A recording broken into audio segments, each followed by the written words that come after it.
Alright, so Iran's campaign in Asian World Cup qualification has concluded. We have seen them play their final match against North Korea, and big shout out to everybody that tuned in for the watch along. It was a whole lot of fun, but now let's talk about the match. I don't think this is going to be a long video whatsoever. I think I got a lot of my shtick out the way in my previous video after the Qatar loss, but I think this could be a good opportunity to not only talk about this game, but just kind of our overall thoughts of Iran's qualification campaign, because from here on out it's just going to be friendlies until the World Cup. It's going to go by very quickly. First and foremost, if you are a big fan of Asian football, but more specifically the Iranian national team, this is the channel that you need to be at, so make sure to subscribe right now. So now let's first talk about the match against North Korea. I've talked about it in previous videos. I wanted Iran in this international window to play a lot more of the youngsters, rotate the squad, experiment, give some deserved minutes to some youngsters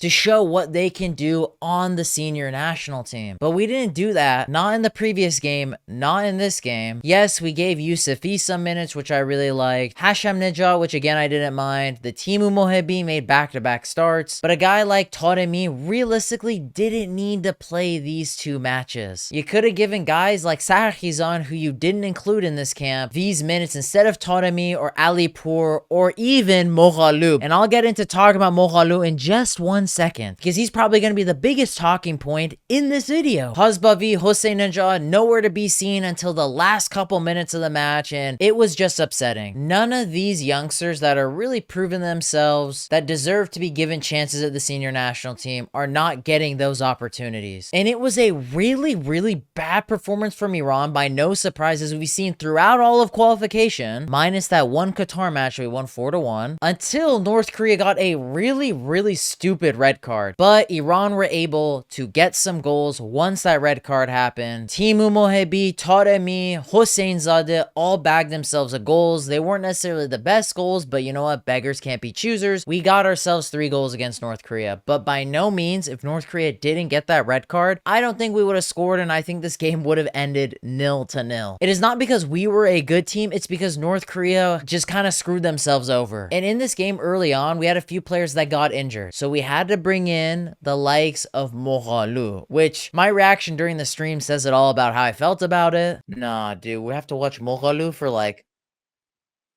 No, what's happening? We're gonna have to watch Moghanlou for over 60 minutes?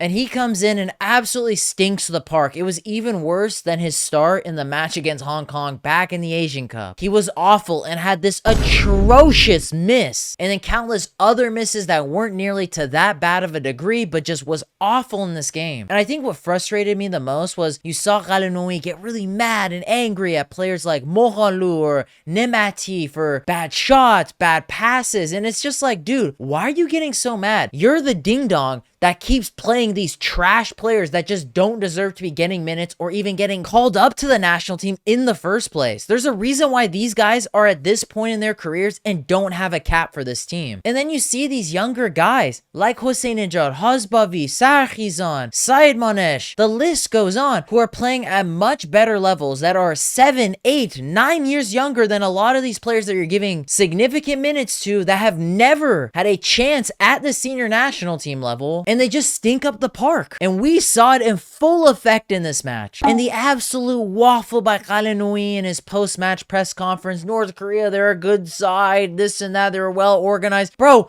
North Korea were dead last in our group. They were not organized. They were not a good team. You set up our team for absolute failure, and you could kind of see it with how some of these players played. They just kind of played sluggish. They didn't look like they were playing for Ghalenoei, and I don't know if that means anything. But this match overall just epitomizes Iran throughout all of qualification. I will say this because there is one small positive from this match. It was Hosseinzadeh's goal, because you could see how much it meant to him. The guy was smiling, high-fiving every single player on the pitch, and it even gave me joy to see him so happy and see how much it meant to him to get his first goal for the Iranian national team. And it just shows these younger guys are so proud and have so much they want to give to the senior national team. And you can tell are just very hungry, chomping at the bit, and want to prove a point to play for the Iranian national team. But then you see guys like Khalilzadeh, Beranvan, Kanani, Moghanlou, Nemati, all these guys guys and then some that just come in that don't deserve to be there have this kind of egotistical behavior. They act like they're above it. They deserve to be there. The way they play, the way they act. And it's just so frustrating to deprive these very young and hungry and talented players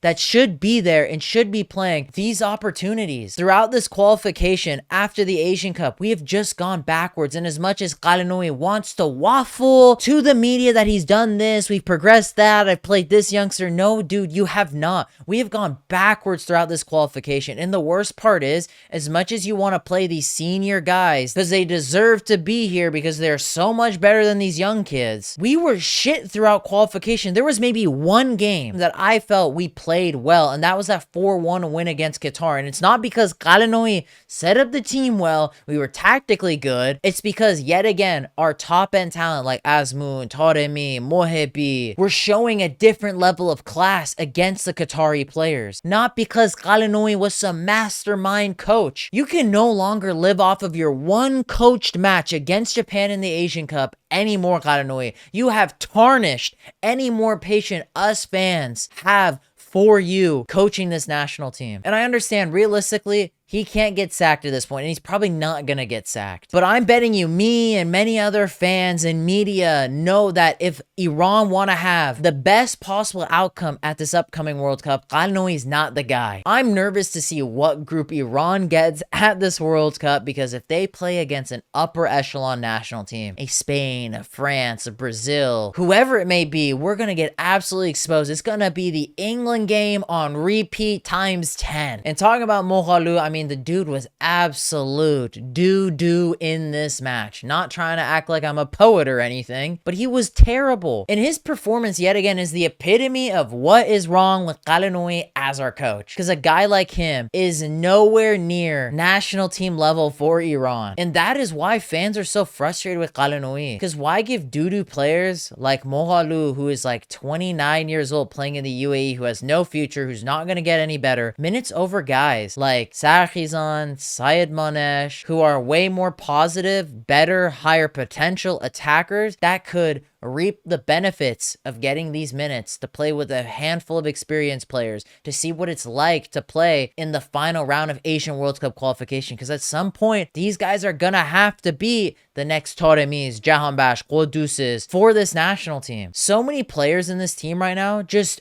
don't look good. And that's just the Ghalenoei effect. A prime example is Saman Quddus. We were all just praising him in the previous Asian Cup for how much of a cloth above he is compared to the rest of our players, because he was playing in the Premier League. Yeah, maybe not as a starter, but even with the minutes that he was given, with the team that he was playing at, when he came to play with Iran, he looked fit, he looked sharp, he looked like a difference maker. But now he looks kind of out of shape, sluggish, not the same guy as before. Because Ghalenoei breeds mediocrity in this national team by rewarding players for going backwards in their careers instead of pushing them to do more, to be better, to achieve bigger things in Europe at the highest level. That is just what's killing me. I've talked about it so many times and I'm just done talking about it. I'm just so tired of it. And I think that's just where I want to conclude this video. And I apologize again if it's another rant talking about Iran, because I'm just genuinely so frustrated. I know we won today against North Korea, a really bad North Korean side. But if it wasn't for North Korea being a bad national team getting a stupid red card, we probably wouldn't have won that game 3-0. We have to be honest with ourselves. And I just want to see the Iranian national team do better, because there are tangibles. I'm not saying let's revamp the whole youth system, this and that, but there are so many more players that we could just be playing to at least freshen up this team and make it just that little bit better, at least show a little bit of progress. But we've gone so far backwards under Ghalenoei that it just makes me so upset, because it's just all right there. It's so obvious. And I want to see the Iranian national team do well. But boys and girls, my opinion only matters so much. Let me know your guys' thoughts in the comments down below. Do you guys agree with the stuff I said? Disagree with what I have to say? Let me know. If you guys enjoyed this video, make sure to check out this video next, where I talked about my thoughts after the Qatar match and why the Iranian national team needs to fire Amir Ghalenoei. And make sure to click over here to subscribe, because I post content weekly on the channel and you don't want to miss it. But boys and girls, I hope you'll have a lovely day.